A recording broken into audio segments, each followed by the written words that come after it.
제가 오늘 창세기 13장 말씀을 이렇게 읽다가 30년 전에 한 장면이 떠올랐어요.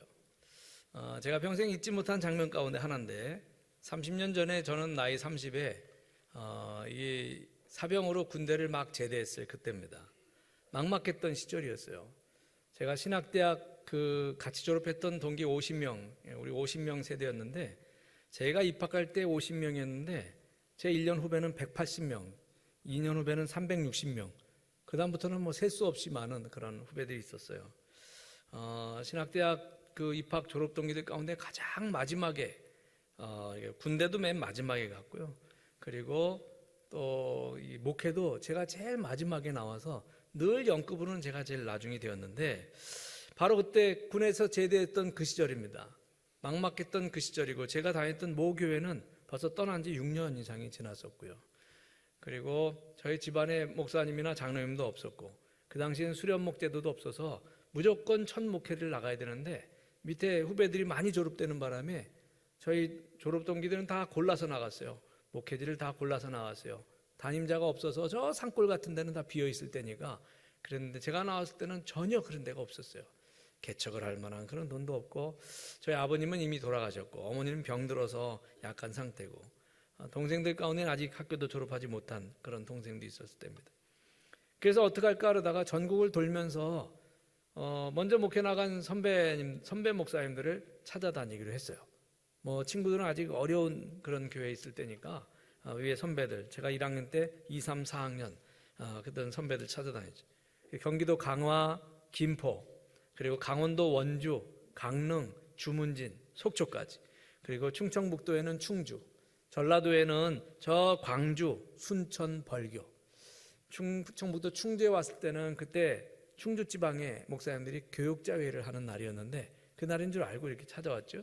그래서 교육자회 끝나고 다 식사들 하는데 어느 식당에 모였을 때 들어가서 깍듯하게 90도를 절을 하고, 저 이제 신학대학 졸업한 지도 몇 년이 지난 그런 안정균이라고 하는 아직 햇병아리 전도사입니다. 여러 선배 목사님들, 혹시나 정말 작은 그런 교회라도 비면 저를 소개시켜 주셔서 목회를 할 수 있게 했으면 감사하겠습니다. 아주 깍듯이 인사하고 이렇게 식사도 맛있게 대접받기도 했죠. 전라도 광주, 순천, 벌교에는 제 신학대학 4년 선배였는데, 군대 갔다 와서 같이 있으면서 합창단 2년 위에 선배로 같이 활동했던 목사님이 그 전라남도 벌교회 개척을 하셨어요. 그래서 개척해서 그 교회를 키웠는데, 그래서 거기를 갔는데, 그때 이제 그 목사님은 거기서 안수받고 떠났고, 다른 선배 목사님은 거기서 목회할 때인데, 그 교회 가서는 그 교회에서 교회 마룻바닥에서 잠자고, 다음날 그 세미나로 지역에 있는 한 30여 명 목사님들 모였는데, 그 자리에 참석해서 뭐 다 얻어먹는 거죠. 뭐 밥도 얻어먹고 같이 또 산행도 한다고 그래서 그렇게도 하고 그랬던 기억이 있습니다. 그 외에 뭐 경상도, 울산, 부산 이런 데도 다 돌아다녔는데, 군에서 제대하고 목회를 하려고 하는데 사역지가 없고 너무 막막할 때였습니다. 집에 돈이 있는 사람이라면 개척이라도 할 텐데 그것도 할 수 없었고요. 그래서 하나님께서 나에게 허락하신 목양지가 어디일까 생각하면서 전국 곳곳을 다닐 때였어요. 그렇게 다녔는데 첫 목회지를 쉽게 나갈 수 있으리라고 하는 기대는 다 무너졌습니다. 너무 낙심이 되었던 어느 날이에요. 그날도 시외버스를 타고 가는데 아마도 경기도 안산이나 시흥 그 사이였던 것 같아요. 안산에서 시흥쯤 가는. 그래서 길을 지나가는데 간척지, 예전에는 바닷물이 들어왔던 그런 데인데 다 간척지가 돼서 지금은 그냥 농사도 짓지 못하고, 그리고 시뻘건 풀들만 나와 있는 그런 버려진 땅이죠. 아무것도 없는 버려진 땅, 그런 간척지의 소금 땅, 그것이 넓게 펼쳐진 들을 바라보고 지나갈 때였습니다. 굉장히 낙심해 있는 상태에서 풀이 죽어 있고 몇 개월 동안 아무것도 할 수 없는 나 자신을 바라보고 참 힘들 때였어요. 거기를 지나가는데 그 버려진 땅 같은 그곳을 그렇게 바라보는데 거기서 상상이 되기 시작한 거예요. 어떤 상상이냐? 여기에 아파트 단지들이 들어서고 주택들이 막 들어서고 상가도 들어서고, 근데 그 가운데 예배당 하나가, 예쁜 예배당이 하나 있는 거예요. 그래서 거기에 교회가 하나가 있는 것이 상상이 되기 시작했어요. 그리고 이런 버려진 땅 같은 데서도 사람이 사는 주거지로 변했을 때 거기에 있는 교회당 하나, 예배당 하나, 그것이 상상이 되면서 기도가 나오기 시작했습니다. 갑자기 마음속에서부터 뭔가 뜨거운 것이 치밀어 오르는 거예요. 낙심돼서 아유 죽어서 이렇게 가고 있는데 창밖을 보다가 그런 상상이 되면서 속에서부터 그냥 뜨거운 것이 올라오는 거였어요. 그것은 바로 열정이었고요, 내 속에 사명감이었습니다. 그러면서 기도가 이렇게 나왔어요. 하나님, 사람들이 살아가는 이 세상 가운데 하나님의 영향력을 끼치는 교회, 그 교회가 세워지고 그 교회에서 사역하는 제가 되게 해주옵소서. 그것이 그 벌판을 보면서 버스 안에서 드렸던 그런 기도가 그때 굉장히 뜨겁게 버스 안에서 성령 충만했던 거지, 사실은요. 여러분 그런 경험 있습니까? 버스 타고 가다가 성령의 충만함을 입은 경험 있어요? 저는 평생 2번 있었어요. 신학대학 가게 될 때 하나님의 음성 들은 것이 하필 버스 안에서였고, 그리고 목회지가 없어서 그렇게 전국을 돌아다닐 때 버스 안에서 들판을 바라보면서 그런 생각이 들면서 기도가 나왔던 거지. 제가 그 기도는 그곳에다가 교회를 세우겠다는 것이 아니라 내가 발붙이고 있는 이 땅에, 이 세상 한가운데 하나님의 교회가 세워지고 그리고 내가 그 교회를 섬기겠다라고 하는 그런 기도였습니다. 할렐루야. 그때 그 경험은 그 넓은 버려진 땅, 그 넓은 들을 바라보면서 하나님께 기도드렸던 기도이기도 하지만 내가 가슴에 품었던 꿈이고 비전이었어요. 그것이 제가 가슴에 품었던 꿈이며 비전이었습니다.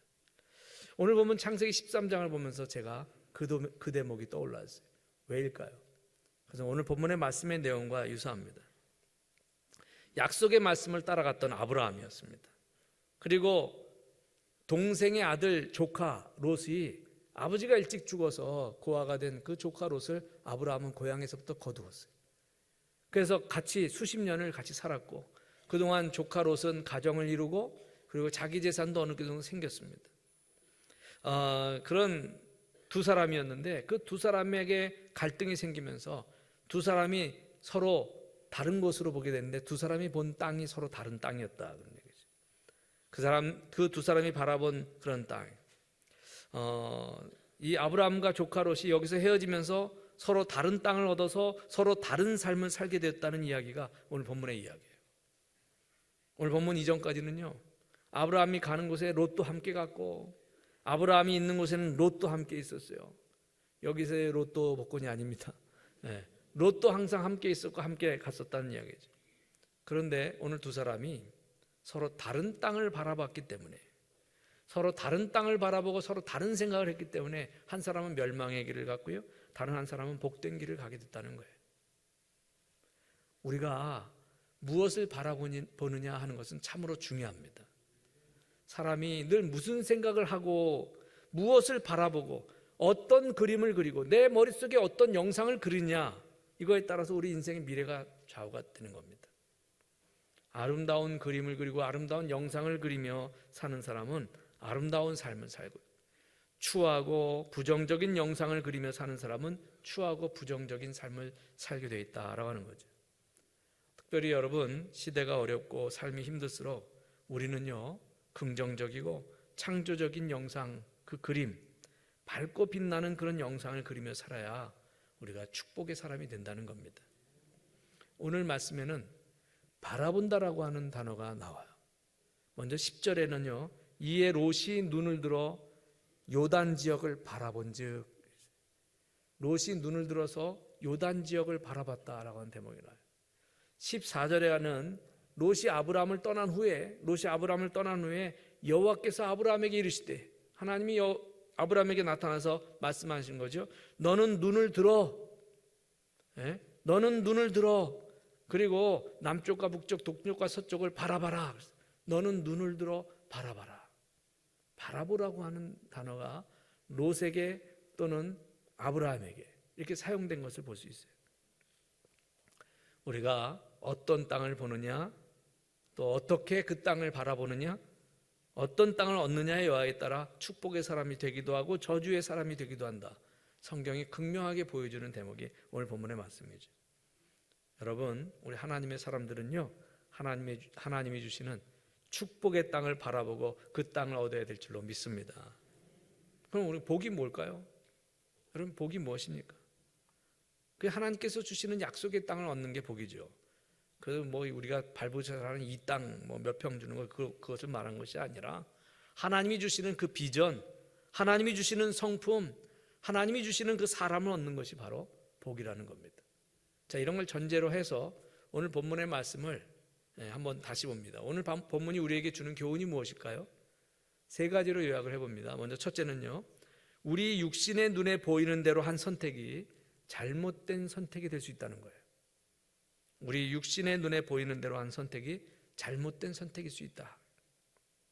자, 아브라함은 고향을 떠날 때 조카 롯을 데리고 떠났죠. 어린 조카 롯을 데리고 떠났어요. 그리고 애굽에 갔을 때나 애굽에서 나올 때나 늘 롯과 함께 했습니다. 그런데 아브라함과 조카 롯 사이에 문제가 생겼어요. 아브라함의 목자와 이 롯의 목자가 다투기 시작했습니다. 수시로 다투는 거예요. 그래서 아브라함이 뭐라고 말해요? 이게 이제 지난주에 봤던 마지막 본문, 오늘 본문 앞의 내용인데 아브라함이 얘기를 합니다. 9절 한번 읽어볼까요? 한번 읽고 넘어가죠. 9절 다 같이 시작. 내 앞에 온 땅이 있지 아니하냐? 나를 떠나가라. 네가 좌하면 나는 우하고 네가 우하면 나는 좌하리라. 아멘. 내 앞에 온 땅이 있지 아니하냐? 이제 우리가 헤어질 때가 됐다. 너 나를 떠나가라. 네가 좌쪽으로 가면 나는 우쪽으로 가고 네가 우쪽으로 가면 나는 좌쪽으로 갈 것이다. 그런 말을 하죠. 그러니까 바로 롯이 반응한 것. 오늘 본문이 거기서부터예요.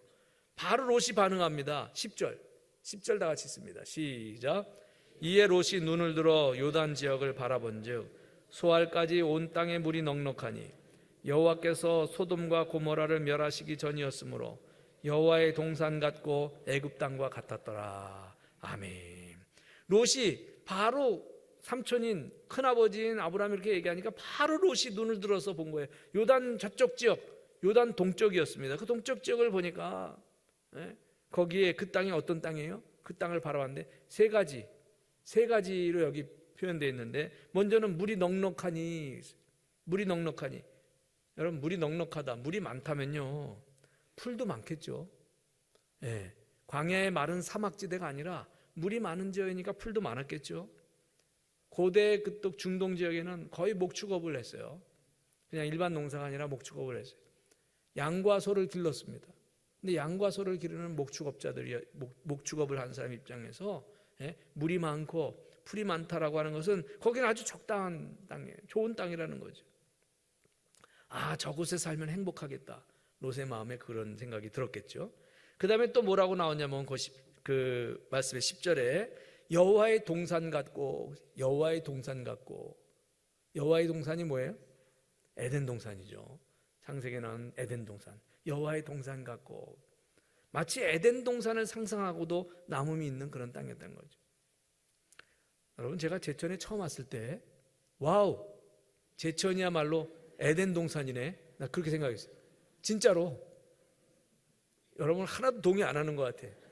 맨날 건물 회색벽만 보다가 여기 오니까 온통 푸르고 10분만 나가도 어디든지 물이 있어. 막 강이 있고 막 냇가 있고 호수도 있고 막 산도 이렇게 푸르고 너무너무 좋은 거예요. 여기 에덴 동산이지 뭐. 그냥 먹고 살기만 하면 되는 거 아니에요? 그래도 아멘이 안 나와. 정말 그랬어요. 그래서 처음에 부임해서 3년 정도는 월요일마다 주일 사역 끝나고 월요일마다 맨날 산에 다녔다니까. 와, 좋다. 제천 지역에 웬만한 산은 저 다 올라갔어요. 용두산은 뭐 몇 번 올라간지 몰라. 그래, 야, 너무 좋다. 롯의 마음을 저는 충분히 이해해요. 저 요단 동쪽을 보니까 그 베델이라고 하는 것이 요단강 넘어 동쪽은요 지금의 요르단 지역인데 거기에 일단 산이 이렇게 보여요. 요단 가운데. 그리고 이제 산과 들이 보이는데 다 푸르른 색이지. 그걸 볼 때 그 롯의 마음이 어땠을까? 와, 에덴 동산 같고 그 여호와의 동산 같고라는 거예요. 또 하나 세 번째 뭐가 나와요? 애굽 땅과 같았더라. 애굽 땅과 같았더라. 여러분, 롯이 삼촌 아브라함을 따라서 애굽에 갔다 와봤어요. 애굽에 갔다 와봤는데 애굽에는 넓은 나일강이 있고 나일강 주변에 애굽 사람들이 모여 사는데 도시 문명을 이루고 사는 거예요. 고대 도시 문명이 일어난 곳이 메소포타미아 문명 지역하고 이 나일강 문명 지역이에요. 그래서 롯이 경험한 것은 그 나일강을 주변으로 해서 그 애굽 땅의 도시 문명을 본 거예요. 그 화려한 도시 문명, 그 도시의 생활을 꿈꿨을 거예요. 지금도 애굽은 복받은 게 뭐냐면 나일강이에요. 여러분 지금 이집트죠. 애굽이 이집트인데 지금 이집트는요 1년 강수량이 10mm밖에 안 돼요. 제가 수년 전에 성지순례 갔을 때 이집트에 갔는데 그 10mm가 하루 저녁에 쏟아졌어요. 10mm면 우리는 1cm, 우리 오늘 온 비도 10mm가 넘을 거예요. 오늘 아침에 온 것도 10mm 될려나? 10mm는 될지 모르겠다. 그러니까 10mm 비가 왔으니까 조금 온 거예요. 찔끔 온 거예요. 근데 물난리 나서 길이 끊겼어요. 나 이해가 안 갔어요 그때. 왜 끊겼냐 했더니 하수구가 없대. 길에 하수구가 없어. 그래서 아스팔트를 이렇게 가다가 길이 이렇게 된 데가 있었거든요. 이게 위에 고가도로가 있고 도시에 이 길이 이렇게 됐는데 여기가 물이 꽉 차서 차가 못 가. 끊어졌어요. 세상에 얼마 왔다고요? 10mm. 100mm도 아니고 10mm. 야, 정말 그래. 근데 1년 12달 10mm밖에 비가 안 오는데 근데 땅이 기름져요. 왜요? 나일강 때문에. 나일강이 큰 강이고 깊은 강이죠. 그것이 아프리카 그 밀림 한복판에서부터 시작해서 수백 킬로를 그게 쭉 있는데 그 이집트 지경을 통과할 때 물이 제일 풍부해요. 1년 12달 수량이 줄어드는 일도 없어. 그래가지고 그 나일강이 오히려 1년에 한두 차례 범람을 해서 주변 땅이 다 비옥해요. 얼마나 복받은 지역이에요. 롯이 봤을 때 애굽 땅과 같았더라. 이 표현 속에는 너무너무 기름지고 아름다운 땅이라는 거죠. 옛날이나 지금이나 세상 사람들의 기준은 뭐냐면요, 물질에 있습니다. 물질. 이게 물질적으로 바라볼 때 저기 가면 잘 살 수 있겠구나 이 생각이 든 거예요. 그런데 여러분 물질이 판단의 기준이 될 때 우리 신앙인들에게는 문제가 있을 수 있습니다. 문제가 될 수 있어요. 옛날 이야기 중에 그런 이야기가 있죠. 옛날 어느 고을에 우애 좋기로 소문난 형제가 있었어요. 어린 시절부터 두 형제는 정말 우애가 좋았어요. 먹을 거 있어도 꼭 나눠 먹고 그러면서 자랐습니다. 이 형제가 어느 날 길을 가는데 금덩이를 발견하게 됐어요. 형이 먼저 봤어요. 근데 주순 건 동생이야. 형이 먼저 봤는데 근데 동생이 행동이 빨랐어. 금덩이를 딱 동생이 잡았어요. 동생은 그 금덩이를 들고 횡재했다고 너무너무 좋아하는 거예요. 그래서 야야야 보긴 내가 먼저 봤는데 나 좀 만져보자. 아유 왜 그래 형? 그러면서 동생이 안 주네. 눈치가 달라. 그때 형의 마음속에 이런 생각이 들었어요. 야 동생이 아니고 나 혼자 있었으면 저거 내 건데. 내가 눈이 좋아서 내가 발견했고 저 자식이 어떻게 좀 손이 빨라가지고 먼저 집어가지고 동생만 없었으면 저 금덩이 내 건데. 이런 생각이 확 드는 거야. 마음이 편치 않은 거죠. 그거 좀 만져보자 했는데 동생의 안색이 변하는 거예요. 안색이 변해. 좀 더 이렇게 갑니다. 그냥 가다가 이제 나루터가 나왔어요. 나루터의 나룻배를 하나 얻어서 이제 강을 건너가게 된 거죠. 강 건너 강 깊은데 한가운데쯤 왔을 때 형이 그래서 형이 보자는데 한번 보여줘라. 그랬더니 이제 쭈뼛쭈뼛 보여주는. 형이 그걸 딱 받자마자 그냥 강 속에다 집어 던졌어요. 그 동생이 그 금덩이를 왜 버리냐고 막 난리치는 거예요. 그거 내 건데 형이 왜 그것을 버려? 막 난리치는 거지. 그때 형이 조용히 말했습니다. 우리 형제는 언제나 화목하게 살았는데 이 금덩이를 줍는 순간에 서로 마음이 불편해지는구나. 우리 이런 금덩이 때문에 서로 미워하고 사는 것보다 차라리 없는 것이 낫지 않겠느냐? 없는 것이 낫지 않겠느냐? 여러분, 재물이요 형제간에도 원수가 되게 할 수 있습니다. 굳이 얘기 듣지 않아도 어느 남매가 지금 기업 때문에 아버지 죽고 난리 난 거 아시죠? 모르시면 신문 가서 읽어보시면 될 것 같아요. 재물이 형제간에도 원수 되게 만들어요. 가질 만큼 가졌는데도 저 난리야. 오히려 많이 가진 사람이 그 유산을 물려줄 때 문제가 생겨요. 화목했던 가정도 그것으로 갈라집니다. 저는 너무너무 많이 봤어요. 너무 많이 봤어요. 재물이 많은 것이 그게 복일까요? 꼭 그렇지 않다라는 걸 알 수 있습니다. 한 절 성경에 있습니다. 12절 말씀 다 같이 있습니다. 12절 다 같이 있습니다. 시작. 아브라함은 가나안 땅에 거주하였고 롯은 그 지역의 도시들에 머무르며 그 장막을 옮겨 소돔까지 이르렀더라. 아멘. 여기서 아브라함은 가나안 땅에 그냥 거주했고 롯은 그 지역의 도시들에 머무르다가 예? 그 장막을 점점 옮겨서 이 베델 건너편에 그 지금의 요르단 땅에 있는 그쪽 지역에 넓은 들에 있다가 그 산맥 뒤로 넘어가서 그 평야를 따라서 점점 옮겨서 어디까지? 소돔까지 이르렀더라. 다시 말하면 소돔까지 갔다 이런 말입니다. 소돔까지 갔다. 뭘 보고 그렇게 갔어요? 소돔까지?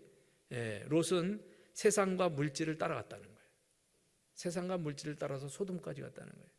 근데 오늘 말씀 13절에는 소돔에 대해서 딱 한마디로 얘기합니다. 소돔 사람은 여호와 앞에 악하며 큰 죄인이었더라. 소돔은 아주 악한 도시였다. 죄인들의 도시였다고 오늘 성경은 그렇게 말해주고 있습니다. 멸망하게 되는 곳이죠. 결국 소돔은 멸망하게 되는 겁니다. 여러분, 롯이 세상과 물질을 따라갔는데 신앙을 따라간 게 아니고 하나님이 주시는 복을 따라간 것도 아니고 욕심을 따라간 거예요. 물질을 따라갔다는 게 욕심을 따라갔다는 거지. 소돔까지 가려는 마음이 처음부터 있었던 것은 아닐 겁니다. 예? 물질적인 가치관을 가지고 살다 보니까 소돔까지 가고 말더라는 이야기예요. 그게 오늘 이 말씀 속에 함축되어 있는 거예요. 다시 말하면 그냥 쉽게 말하면 망할 때까지 갔다는 거예요. 예? 그냥 망할 때까지 가게 되더라 하는 그 이야기가 오늘 이 한 구절에 들어가 있는 이야기죠. 롯의 선택을 보면서 우리가 생각해 봅니다. 여러분, 우리가 주거지를 선택할 때 어떤 판단의 기준이 있습니까? 우리 제천만 해도 뭐 이렇게 큰 판단의 기준이 대도시보단 약간 편인데, 그래도 집을 산다 그럴 때 뭐예요? 이거 내가 산 다음에 집값 떨어지지 않을까? 그거 판단하잖아. 집값 떨어지면 어떡하나? 예, 집값 떨어지면. 아니면 학교 다니는 자녀가 있으면은 좋은 학교, 예, 초등학교도 좋은 학교, 어느 초등학교 옆에 거기 낫지 않을까? 우리 젊은 사람들은 그런 생각하는 것 같더라고요. 그래서 집값은 오를 만한가? 학교는 좋은가? 생활하기에는 편리한가? 이런 걸 생각하죠. 서울엔 굉장히 치열합니다. 서울은. 왜 강남 집값이 안 떨어지는 줄 아십니까? 다 그 계산으로 사람이 몰려서 그래요. 예. 근데 우리 그리스도인들은 세상 사람들과 똑같은 기준을 갖고 살면 안 됩니다. 정말 내가 사는 주거지를 선택할 때도 신앙생활하기 좋은 곳인가? 또는 그리스도의 복음을 전하기에 참 좋은 것인가? 이런 것들을 우리가 우선적으로 생각해야 되겠죠. 하나님이 주시는 비전을 펼치기에 좋은 것인가? 이런 걸 생각해야 된다는 거죠. 여러분, 오늘 말씀이 주는 첫 번째 교훈이 그겁니다. 우리 육신의 눈에 보이는 대로 한 선택이 잘못된 선택이 될 수도 있다는 겁니다. 그럼 두 번째로 우리가 생각해 봅니다. 복된 사람은 눈이 열린 사람입니다. 복된 사람은 눈이 열린 사람입니다. 롯이 육신적인 안목을 가지고 요단 동쪽 지역을 선택하고 떠났어요. 그런데 아브라함은 세상 사람들의 눈에는 척박해 보이지만 하나님이 약속하신 약속의 땅 그 가나안을 떠나지 않았습니다. 근데 바로 그때 하나님이 찾아오셨어요. 바로 그때. 자, 그 대목을 읽어볼게요. 14절 다 같이 읽어봅니다. 시작. 롯이 아브라함을 떠난 후에 여호와께서 아브라함에게 이르시되 너는 눈을 들어 바라보라. 아멘. 눈을 들어 산을 보라. 너의 도움이 어디서 올꼬? 나의 도움은 천지를 지으신 여호와에게서로다. 시편 121편에 그런 말씀이 있죠. 롯이 아브라함을 떠났어요. 그때 하나님께서 아브라함을 찾아오셨습니다. 이 대목 한번 생각해 볼까요? 아브라함이라고 왜 갈등이 없었겠어요? 예? 과연 이 땅을 양보해야 될 건가? 그래도 어린 시절부터 내가 거두어주고 내가 먹여 살려주고 내가 그랬는데 그래도 한 번쯤은 너 한번 선택해봐라. 그러면 아이 삼촌이 좋은데 선택하세요. 내가 그 반대쪽 선택할게요. 아, 이럴 줄 알았지. 누가 지가 좋은 땅 딱 선택해서 갈 줄 알았나? 이런 사람들 보고 우리나라 속담이 있다니까요. 옛부터 검은 머리의 짐승은 뭐 어쩌고 저쩌고 이런 거 있어요. 롯이 선택하고 떠났어요. 얼마나 마음이 아팠을까요? 사실 조금 전에 그런 것도 아니고 더 깊이 바라는 것이 있다면 아브라함의 마음 한켠에서는 말이죠. 그래도 롯이 최상의 답이라면 이렇게 나왔어야죠. 삼촌, 나는 삼촌을 떠날 수 없어요. 하나님이 삼촌과 함께하는 것을 내가 평생 여태까지 보면서 눈으로 봤어요. 삼촌은 복 자체요, 복의 근원이라고 말씀하셨잖아요. 내가 삼촌을 떠난다는 것은 곧 하나님을 떠나는 것이기 때문에, 그 약속을, 하나님의 약속을 떠나는 것이기 때문에, 그 하나님의 축복을 떠나는 것이기 때문에 나는 삼촌을 떠날 수 없어요. 이렇게까지 나왔어야지. 이렇게까지 나왔어야지. 배신당한 느낌이 있을 것 같아요. 그냥 말 한마디에 네가 선택해서 떠나라. 나 그 반대로 갈게. 그랬더니 그랬더니 딱 보고 저기 제일 좋은 땅 이미 받았어요. 나 절로 갈게요. 그리고 갔다니까요. 자신이 받은 그런 비전, 그 꿈, 하나님이 주신 그 소망, 이런 것이 가장 가까운 가족이었던 롯에게조차까지 인정받지 못했어요. 소중하게 여겼던 가족에게조차 용납받지 못한다고 생각할 때에 상심이 컸을 것 같아요. 아브라함의 상심이. 믿음이 뿌리부터 흔들리고 있었고 꿈이 송두리째 무너질 수도 있었던 그런 순간입니다. 근데 바로 이때 하나님이 찾아오셨어요. 하나님이 찾아올 때는 상심했을 때, 낙심했을 때, 이때 하나님이 찾아오셨습니다.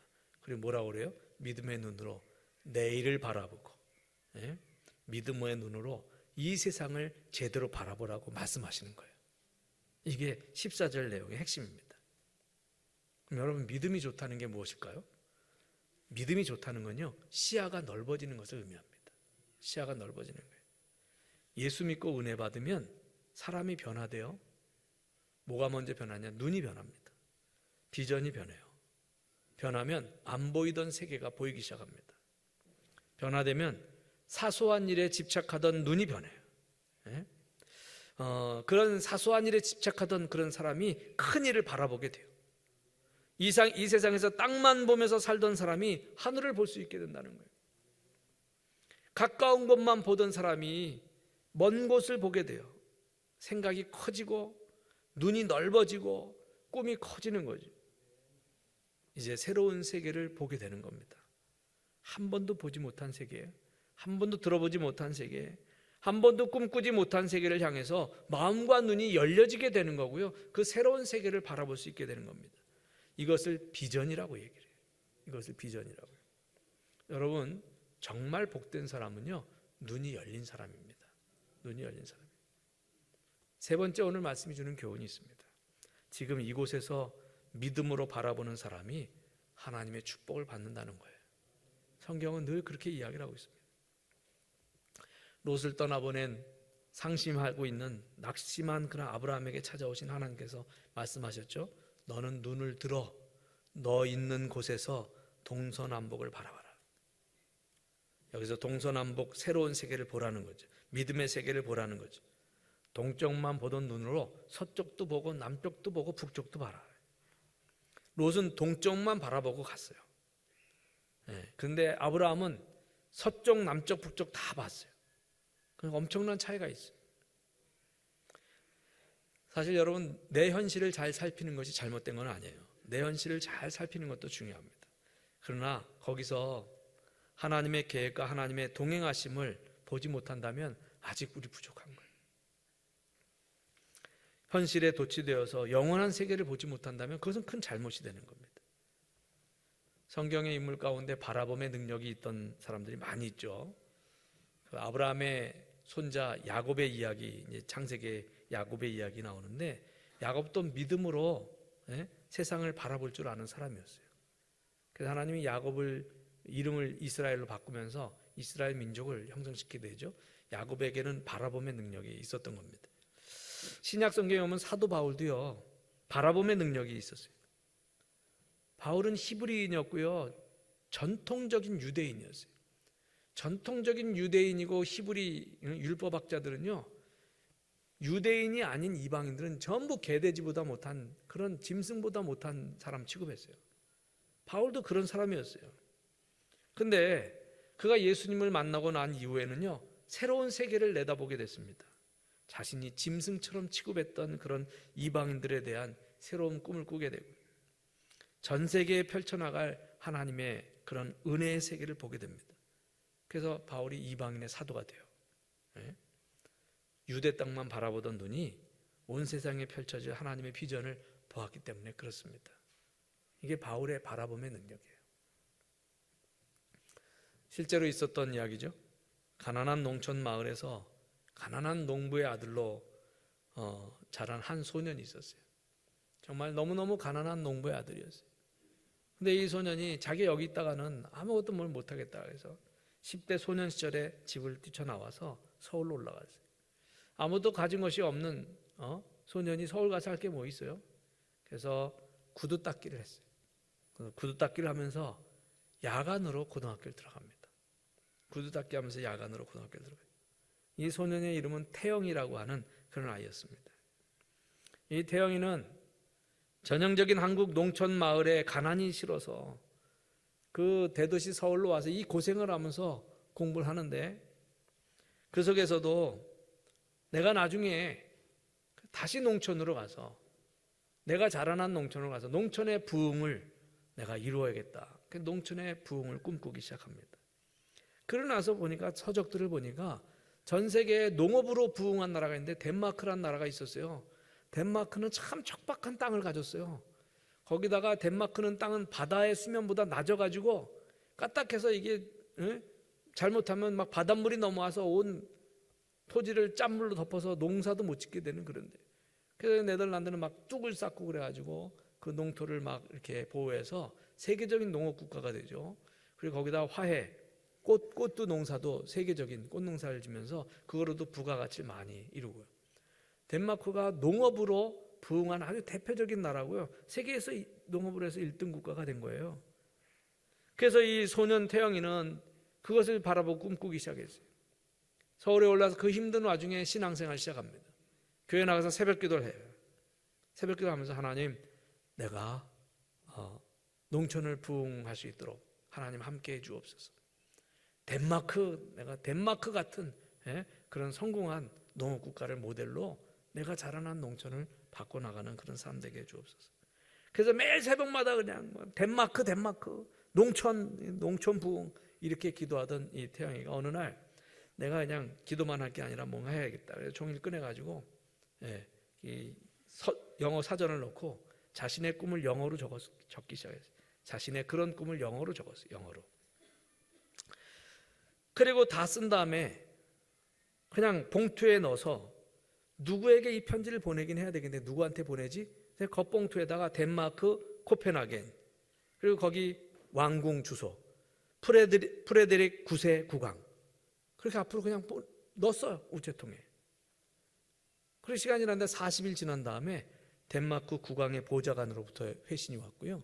그리고 덴마크 외무성으로부터 이 대학 입학 허가장과 왕복 비행기 티켓이 날아왔어요. 그래서 아무것도 가진 것 없는 이 소년 덴마크로 유학을 떠납니다.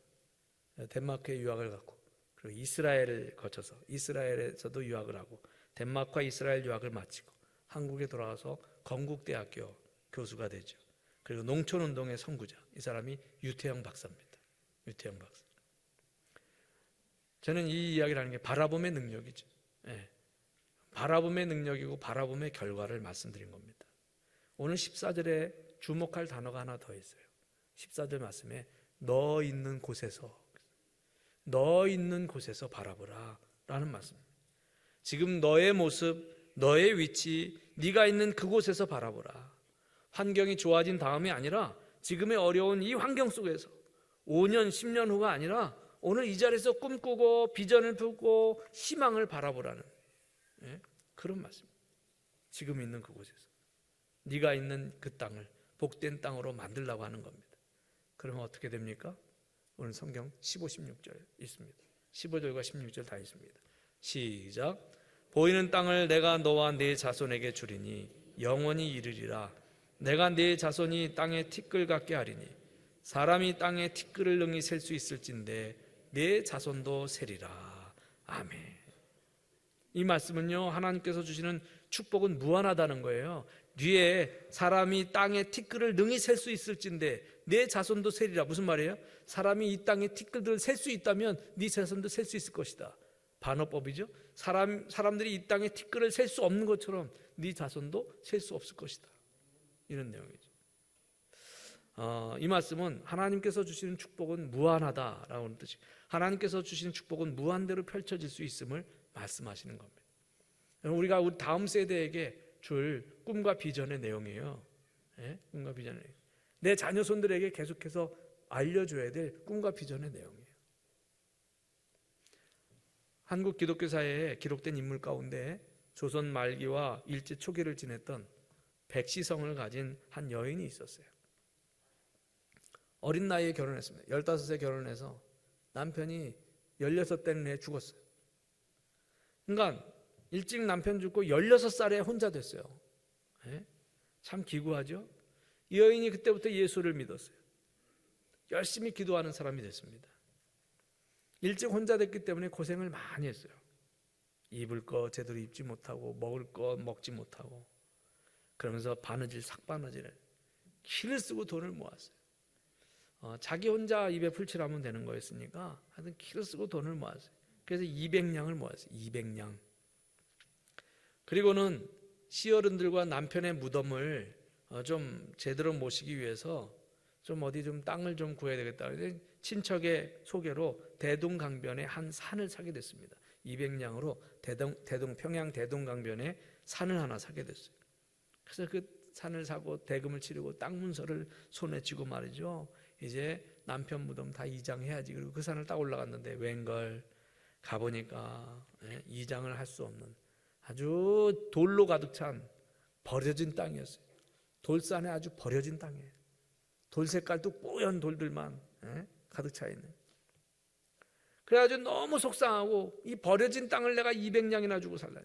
수년 동안 내가 모은 돈으로 너무 속상하고 억울해가지고 예배당에 가서 기도를 했어요. 하나님, 내가 너무너무 속상합니다. 이 버려진 땅을 샀어요. 버려진 땅을. 그래서 처음에 울면서 막 기도하는데 한참 기도하다가 기도가 바뀌었어요. 감사 기도로. 하나님, 다른 사람 망하지 아니하고 내가 망하게 된 거 차라리 감사합니다. 나보다 힘없는 사람이 이 땅을 샀더라면 완전히 망하고 말았을 터인데 아직 나는 내 몸이 건강하고 내가 아직 젊고 나 아직 재봉틀 한 대가 남아있으니 다시 열심히 살겠습니다. 그게 오히려 감사 기도했다니까. 나는 차라리 젊으니까 다른 사람이 사서 망하는 것보다 낫다고. 동네 사람이 그러거든요. 그 산 사서 넌 망했다 맨날 그랬으니까.